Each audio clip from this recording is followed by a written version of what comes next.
Punjab and Sindh ব্যাংকে 1000 officer নিয়োগ, vacancy প্রচুর। আবারও বলছি, পাঞ্জাব অ্যান্ড সিন্ধ ব্যাংকের 1000 পদে অফিসার নিয়োগ হতে চলেছে। মাসিক বেতন দেখে নাও 48,080 শুরুতে এবং তা বেড়ে 85,920 টাকা পর্যন্ত হবে।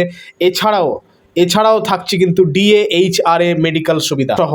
ঠিক আছে, শিক্ষাগত যোগ্যতা হচ্ছে কেবলমাত্র গ্র্যাজুয়েশন পাস। ঠিক আছে, গ্র্যাজুয়েশন থাকতে হবে এবং সঙ্গে কম্পিউটার জ্ঞান থাকতে হবে। এবার বলছি, ভারতের অন্যতম public sector bank Punjab and Sindh ব্যাংকে 1000 শূন্য পদে অফিসার নিয়োগ করা হবে। সারা দেশ জুড়ে এই শূন্য পদ পূরণ করা হবে, যার মধ্যে পশ্চিমবঙ্গে প্রচুর ভ্যাকান্সি রয়েছে এবং আগ্রহ প্রার্থীরা অনেকে কিন্তু অ্যাপ্লিকেশন শুরু করে দিয়েছে। আপনারাও কিন্তু অ্যাপ্লিকেশন করে ফেলুন। তার আগে ডিটেলস জেনে নিন। তো আজকের ভিডিওতে আমরা এই ভ্যাকান্সি সম্পর্কে যে বিষয়গুলো জানবো সেগুলো হলো এক নজরে দেখে নিই। দেখো, পাঞ্জাব অ্যান্ড সিন্ধ ব্যাংকে 1000 অফিসার নিয়োগ। শিক্ষাগত যোগ্যতা সম্পর্কে জানবো, কাজের অভিজ্ঞতা আছে কিনা, বয়সের সীমা, বেতন ও সুযোগ সুবিধা, আবেদন ফি, কিভাবে আবেদন করবেন এবং নির্বাচন প্রক্রিয়া, এবং সেখানে আমরা জানবো যে কি কি আমাদেরকে পড়তে হবে, সিলেবাসটা কি এবং গুরুত্বপূর্ণ তারিখসমূহ। এই ডিটেলসগুলো আজকে আমরা জানবো। সো প্রত্যেককে বলবো অবশ্যই কিন্তু লাইক করে দিও আজকের এই ভিডিওটি, আজকের এই আপডেটটিকে অবশ্যই লাইক করে দিও এবং সাবস্ক্রাইব করতে কিন্তু ভুলবে না। প্রত্যেক নতুন ক্যান্ডিডেটসদের বলবো, নতুন ছাত্রছাত্রীদের বলবো অবশ্যই সাবস্ক্রাইব করে নাও। এরকম ধরনের চাকরি সংক্রান্ত যে কোনো আপডেট সবার আগে কিন্তু পেয়ে যাবে। ঠিক আছে, যেটা বললাম যে শিক্ষাগত যোগ্যতার মধ্যে কিন্তু গ্র্যাজুয়েশন বা ন্যূনতম কিন্তু স্নাতক ডিগ্রিধারী হতে হবে। যে কোনো স্বীকৃত বিশ্ববিদ্যালয় থেকে ন্যূনতম স্নাতক ডিগ্রিধারী হতে হবে। এর সঙ্গে কম্পিউটার জ্ঞান থাকলে কিন্তু ভালো হয়, কম্পিউটার জ্ঞান থাকা প্রয়োজন। ঠিক আছে, কম্পিউটার সায়েন্সে ডিগ্রি থাকতে হবে। নেক্সট, তো জেনে নিলাম শিক্ষাগত যোগ্যতা। এবার আমরা জেনে নেব বেতন ও সুযোগ সুবিধা। দেখো, নির্বাচিত অফিসাররা হচ্ছে JMGS স্কেলে নিয়োগ পাবেন এবং পে স্কেল হিসেবে মাসিক 48,480 টাকা শুরুতে, পরে তা বেড়ে হবে 85,920 টাকা পর্যন্ত। প্রাথমিক যোগদানের সময় 3টি ইনক্রিমেন্ট অতিরিক্ত কিন্তু দেওয়া হবে। এছাড়াও থাকছে ডিএ, এইচআরএ, মেডিকেল সুবিধা ইত্যাদিগুলো কিন্তু থাকছে। সো একটা সাবস্ট্যান্সিয়াল কিন্তু অ্যামাউন্ট কিন্তু। সো এটাতে কিন্তু প্রত্যেককে আবেদন করতে হবে, প্রত্যেকেরই আমি বলবো আবেদন করা উচিত। সো ডিটেলস কিন্তু দেখে নেব আগে আবেদন করার আগে। ঠিক আছে, সো নেক্সট, যেটা সব থেকে গুরুত্বপূর্ণ যে নির্বাচন প্রক্রিয়া। তো নির্বাচন প্রক্রিয়ার ক্ষেত্রে মানে রিক্রুটমেন্ট প্রসেসটা আমরা জেনে নেব এবার। তো প্রত্যেককে বলবো অবশ্যই কিন্তু লাইক করে দিও। ঠিক আছে, প্রত্যেকে অবশ্যই লাইক করে দিও এবং সাবস্ক্রাইব করে বেল আইকন প্রেস করে নাও। যে কোনো চাকরি সংক্রান্ত হোক আপডেটস বা ক্লাসের আপডেটসগুলো কিন্তু তোমাদের ফোনে শীঘ্র পৌঁছে যাবে। ঠিক আছে, দেখো, নির্বাচন প্রক্রিয়ার মধ্যে প্রার্থী বাছাই করা হবে কেবলমাত্র একটি ধাপের মাধ্যমে।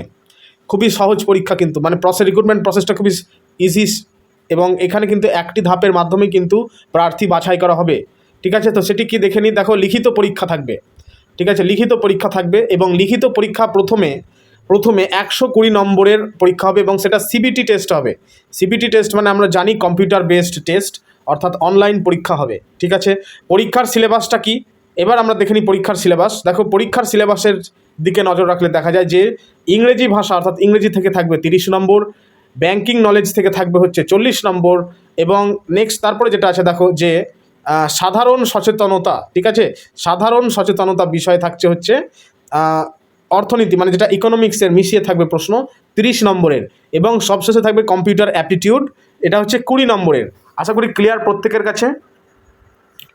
তো আরেকবার দেখে নেওয়া যাক, ইংরেজি থেকে থাকবে 30 নম্বর, ব্যাংকিং নলেজ 40 নম্বরের, সাধারণ সচেতনতা বা অর্থনীতি ইকোনমিক্সের ওপর থাকবে কোশ্চেন 30 নম্বরের, কম্পিউটার অ্যাপটিটিউড থাকবে হচ্ছে 20 নম্বরের। ঠিক আছে, এরপর যেটা হবে একটি মাত্র অনলাইনে লিখিত পরীক্ষা হবে। ঠিক আছে, অনলাইনে পরীক্ষা হবে এবং তারপরে থাকবে দেখো পার্সোনালিটি টেস্ট অর্থাৎ ইন্টারভিউ থাকবে। ঠিক আছে, পার্সোনালিটি টেস্ট হবে, পার্সোনালিটি ইন্টারভিউ হবে, পার্সোনাল ইন্টারভিউ। লিখিত পরীক্ষায় উত্তীর্ণ যারা করবেন তাদেরকে ইন্টারভিউয়ে ডাকা হবে এবং তারপর দেখো স্থানীয় ভাষায় দক্ষতা পরীক্ষা অর্থাৎ লোকাল ল্যাঙ্গুয়েজ প্রফিসিয়েন্সিও কিন্তু চেক করা হবে। প্রার্থীদের সংশ্লিষ্ট রাজ্যের অর্থাৎ যেই রাজ্যের রিক্রুটমেন্ট হবেন তো সেই স্থানীয় ভাষায় দক্ষতা কিন্তু যাচাই করা হবে। যদি কোনো প্রার্থী 10ম বা দ্বাদশ শ্রেণীতে ওই ভাষা পড়ে থাকেন তবে তাকে পরীক্ষা দিতে হবে না। এটা কিন্তু ভালো করে মাথায় রেখে দেবে। ঠিক আছে, অ্যাপ্লিকেশন করার আগে এই বিষয়গুলো জানা কিন্তু খুবই জরুরি। এবার আমরা জেনে নিই যে গুরুত্বপূর্ণ তারিখ, লাস্ট ডেট কবে, আবেদনের শুরু কবে হয়েছে, শেষ তারিখ কবে এবং আবেদন ফি কত, আবেদন ফি জমা দেওয়ার শেষ সময়সীমা কত, এই ডিটেলসগুলো এবার আমরা জেনে নেব। দেখো আবেদনের যে গুরুত্বপূর্ণ তারিখসমূহ দেখো, অনলাইনে আবেদন শুরু হয়ে গেছে 31শে মার্চ 2026, ঠিক আছে। 31শে মার্চ কিন্তু অলরেডি স্টার্ট হয়ে গেছে অ্যাপ্লিকেশান। তো তোমরা কিন্তু খুব যত শীঘ্র সম্ভব অ্যাপ্লিকেশান করে ফেলো প্রথমেই, ঠিক আছে। তারপরে দেখো যে আবেদনের শেষ তারিখ হচ্ছে 20 এপ্রিল। 20 এপ্রিল কিন্তু লাস্ট ডেট, ঠিক আছে। 20 এপ্রিল হল লাস্ট ডেট। তো 20 এপ্রিলের আগে কিন্তু তোমাদেরকে অ্যাপ্লিকেশান কমপ্লিট করতে হবে এবং 20 এপ্রিলই হচ্ছে অ্যাপ্লিকেশানের ফি জমা দেওয়ার লাস্ট ডেট। প্রত্যেকের কাছে ক্লিয়ার? এবার ভ্যাকান্সি কতগুলো রয়েছে স্টেট ওয়াইজ, আমাদের স্টেটে অর্থাৎ পশ্চিমবঙ্গে কতগুলো ভ্যাকান্সি রয়েছে সে বিষয়ে এবার আমি বলবো। তো তার আগে বলে রাখি যে কিভাবে আবেদন করতে হবে। প্রথমে এই যে ওয়েবসাইটটা ভেরি ইম্পর্ট্যান্ট ওয়েবসাইট, তোমরা চাইলে স্ক্রিনশট নিয়ে নিতে পারো বা এই স্ক্রিনশট নিয়ে তোমরা এই ওয়েবসাইটটিকে তোমরা গুগলে সার্চ করবে।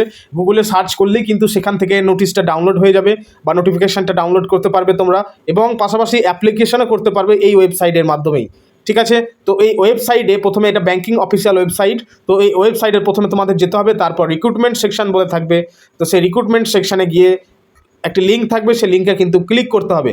কীভাবে অ্যাপ্লিকেশন প্রসেসটি কী সেটির একটা ডিটেলস ভিডিও তোমাদের আমি দিয়ে দেবো। তো সেই কারণে বলবো অবশ্যই সাবস্ক্রাইব করে নাও এবং লাইক করে শেয়ার করে দিও এই গুরুত্বপূর্ণ আপডেটটি, ঠিক আছে। এই গুরুত্বপূর্ণ চাকরি সংক্রান্ত আপডেটটি তোমাদের বন্ধুদের কাছে অবশ্যই কিন্তু শেয়ার করে দিও।